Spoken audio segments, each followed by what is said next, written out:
မိတ်ဆွေများအားလုံးမင်္ဂလာပါခင်ဗျာ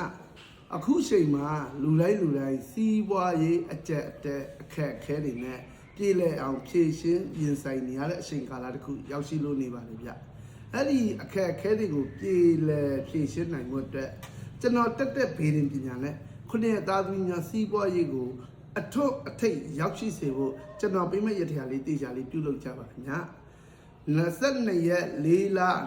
2026တရက်လုံးအတွက်မနက်9နာရီမှ17:40အတွင်းမိမိနေအိမ်ဖျားလေးထဲမှာ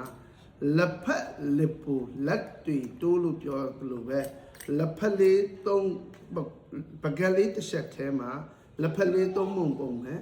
လက်ဖက်3ပုံပြီးအလဲမှာလက်ပူပလင်းလေးတစ်ခွက်လက်ပူပလင်းလေးတစ်ပလင်းကတ်ရမှာပဲဗျကတ်တဲ့ချိန်လေးမှာဒီလက်ပူပလင်းလေးကိုအဖုံးလေးကိုဖွင့်ပြီးမှဖျားမှာတေချာလေးကတ်ပါကပ်ပြီးပြီဆိုရင်မိမိလိုရင်စန္ဒာလေးတေချာလေးဆူတောင်းပါဗျဆူတောင်းပြီးပါကနေ့လယ်12နာရီဆိုရင်ပြန်ဆွတ်မှာဆွတ်တဲ့အချိန်လေးမှာလက်ပေါ်ပလင်းလေးကတော့မိမိရဲ့မိသားစုများမိမိကိုယ်တိုင်လည်းတောက်သုံးလို့ရပါတယ်ဗျလက်ဖက်လေးကိုတော့မိမိအစဉ်ပြေတဲ့နေရာမှာဆွတ်ပစ်ပေးပါဗျမိတ်ဆွေများအားလုံးလက်ပေါ်လက်ဖက်လက်တွေတိုးစေဖို့ရတရားလေးပြုလုပ်ခြင်းအဖြစ်တက်ရှည်ကျမ်းမာစိတ်ချမ်းသာ